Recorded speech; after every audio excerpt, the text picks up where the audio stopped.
The Orange had a chance late, but they just could not execute.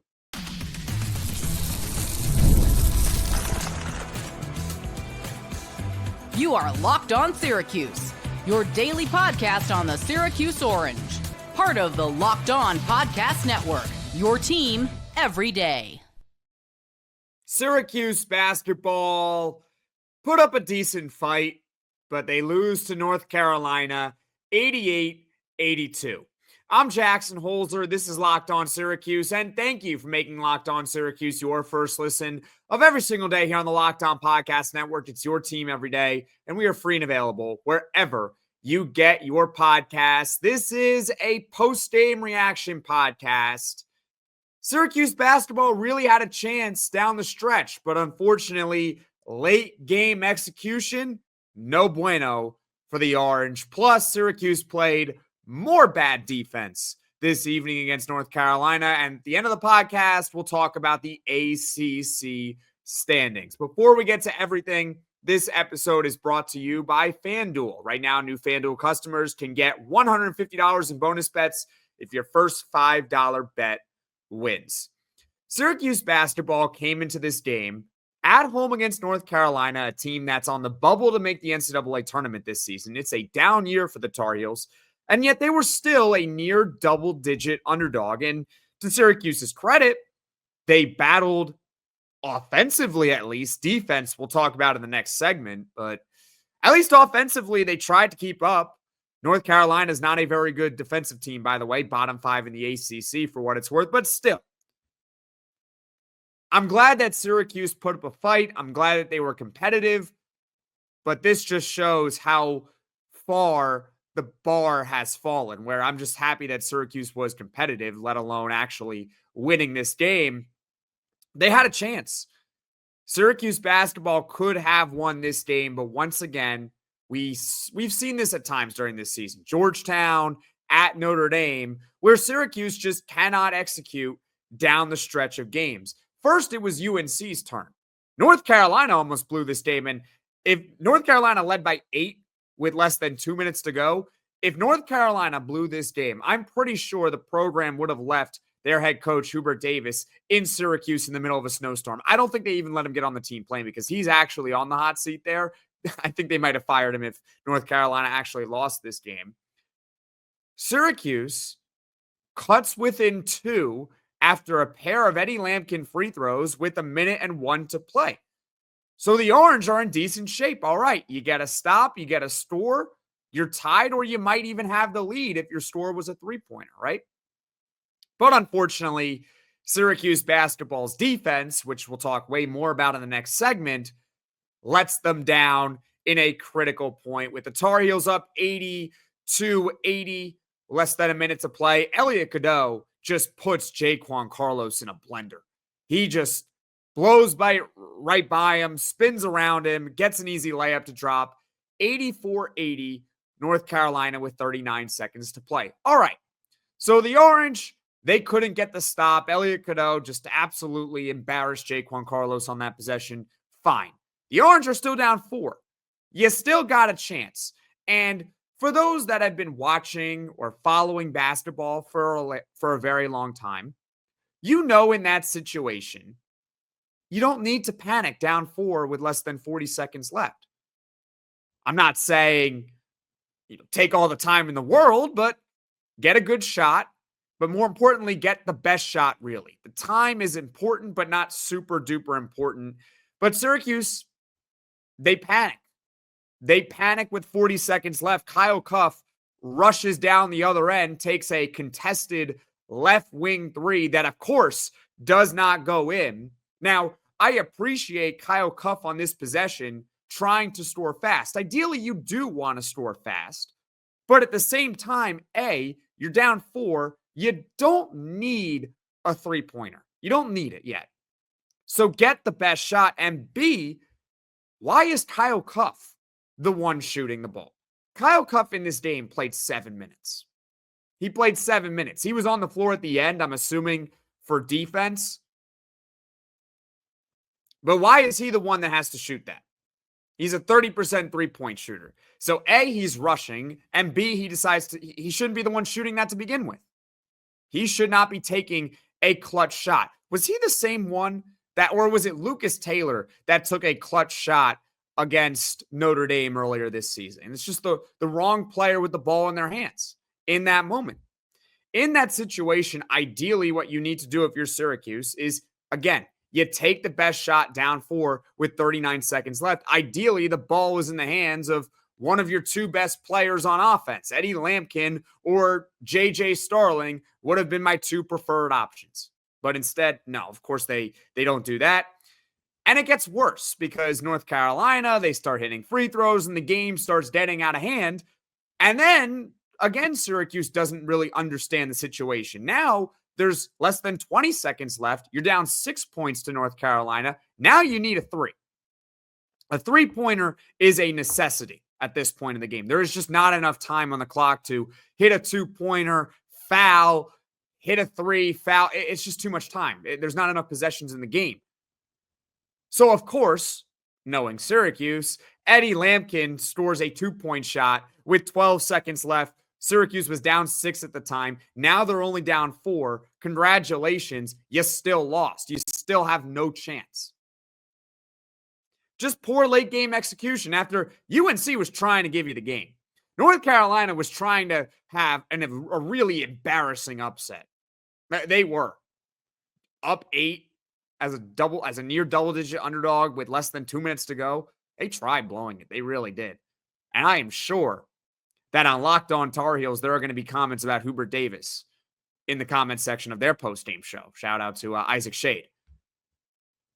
But no, Syracuse basketball did not want the win. I should rephrase that. They wanted to win, but they just didn't do what they needed to do in order to actually take advantage of the mistakes North Carolina was making.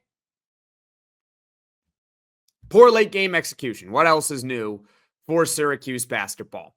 I'm Jackson Holzer. This is Locked On Syracuse. The Orange battled, but they come up short in the end. 88-82, lost to North Carolina. I'd love to hear from you in the comments section below. Why do you think Syracuse basketball lost this game? What did you think of the late game execution by the Orange? Tell me your thoughts in the comments section below, because coming up, defense. It's been all season. It's just really bad. I pointed out some examples. Let's talk about them next here on Locked On Syracuse.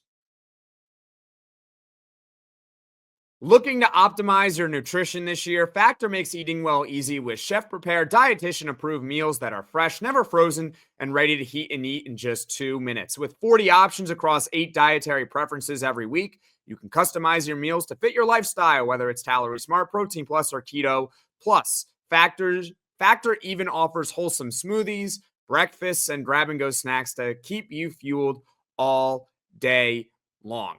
I love how Factor takes the stress out of meal planning. I recently tried their Protein Plus meals, and they were packed with flavor and kept me full throughout the day. The convenience is unbeatable. No prep, no mess, just great food in minutes. Eat smart with Factor. Get started at factormeals.com/LockedOnCollege50 off and use code LockedOnCollege50 off to get 50% off your first box plus free shipping. That's code LockedOnCollege50 off at factormeals.com/LockedOnCollege50 off to get 50% off plus free shipping on your first box.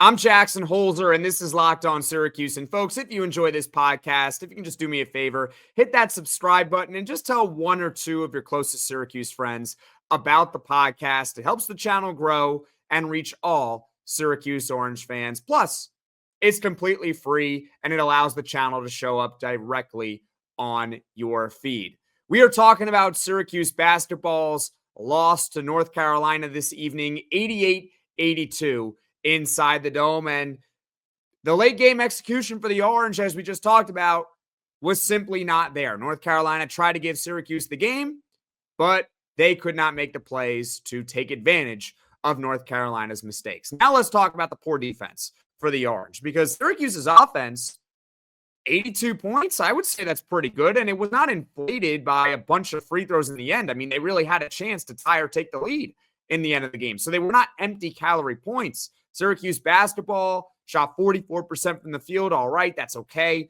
only 4 of 13 from the three-point line, but where Syracuse really excelled on offense was the free throw line. As a team, they shot 91%. That is, in total, it was 20 of 22. So credit to Syracuse. JJ Starling, 10 of 10 from the free throw line. Eddie Lampkin, 8 of 9 from the free throw line. So they gave themselves a chance, but the defense was just so bad once again for Syracuse. Same thing basically as Miami. North Carolina hit a season high in three-pointers. They're not even a great three-point shooting team. They are bottom half in the ACC in three-point percentage. North Carolina hit 13 threes as a team. And it wasn't even RJ Davis doing most of the damage. I mean, he was only 3 of 9, had 16 points, 3 of 9 from three-point, I should say. Ian Jackson went off, 23 points, 5 of 10 from the three-point line. I mean, Syracuse basketball just didn't get the scouting report on him. I get that he hadn't hit a three in a couple of games, but he's still pretty good from beyond the arc. That's just the three-point defense that I'm talking about. And we also discussed Jaquan Carlos's attempt at defense on Elliot Cadeau at the end of the game. But I have plenty of more examples. I mean, I only pointed out 2, but there's so many more if you go back and watch this game. First example that I want to point out, there's 5 minutes left in the first half. And there were so many things that went wrong on this defensive possession for Syracuse basketball that I'm talking about. Once again, you can go back at the end. 5 minutes left in the first half, all right? Syracuse basketball, first of all, they leave RJ Davis, North Carolina's best player, wide open for a left wing three. That's already bad. You probably should not leave that guy wide open for a left wing three. But Syracuse gets a break. He misses the shot because sometimes even great players are going to miss open shots. It happens, right? So he misses the shot. Cool. Crisis averted. Nope. Crisis not averted because nobody decides to mark RJ Davis on the offensive rebound. Nobody. Chris Bell probably should have been the one to go after him and get the rebound for Syracuse, but he does not. RJ Davis, he gets his own miss. Still nobody's around him inside the paint. I don't know how. And he converts the easy floater, and it gives North Carolina a 28-19 lead with 5 minutes left in the first half. It actually capped off a 9-0 run for the Tar Heels. That defensive possession was just inexcusable. You had so many things go wrong on that one possession alone. You leave RJ Davis wide open for a left wing three. Can't do that. You don't box out RJ Davis. Can't do that. And then even when he gets his own rebound, nobody was there to even contest the shot. 1, 2, 3, eventually North Carolina is going to take advantage. The other example that I want to point out of more bad defense was with 5:31 left in the second half. This play drove me absolutely insane. And it's hard to pick on this player because I'm talking about Eddie Lampkin here, because Eddie Lampkin had 26 points and 11 rebounds. How much can you really complain about Eddie Lampkin? I mean, at least he was doing his thing offensively. But my goodness, he might score 26 points on offense, but he gives up all of them on the defensive end because this sequence I'm about to tell you all about was awful. Eddie Lampkin is in the paint, and he is in excellent position on defense. Now, there's a little bit of a mismatch. He's on a guard, Elliot Cadeau. Now, for some reason, before Elliot Cadeau picks up his dribble, Eddie Lampkin turns around to box out his man, which leaves Elliot Cadeau wide open for an easy shot inside the paint. I could not believe it. And I believe that has happened before, but it was the first time I definitively saw that happen, where Eddie Lampkin just turns his back before a player even picks up their dribble inside the paint. I appreciate that Eddie Lampkin wants to box out someone to get the defensive rebound. That's good. The problem is that player, if the player doesn't pick up his dribble and nobody is there to help you out, you have to be on Elliot Cadeau in that situation. But he turns around, leaves Elliot Cadeau wide open, and of course, he makes the easy paint shot. Every Division I player is going to make that, and it makes it 75-68 UNC with 5:31 left in the second half. So those two examples that I pointed out, One was really on everyone, but also Chris Bell for not boxing out. And the other was on Eddie Lampkin. It's mid-February. These are mistakes that they can't happen at this point. They really can't, but they've happened all season long for Syracuse basketball on defense. I don't get it. I would love if you all who are watching or listening to this podcast can go back when you're done watching and listening and see those two plays that I was talking about. 5 minutes left in the first half, a bucket for North Carolina that makes it 28-19 dumb, and 5:31 left in the second half, a bucket that makes it 75-68. Go back and watch those clips. It's bad. And those are just two examples that I pointed out. That's it. That's only two.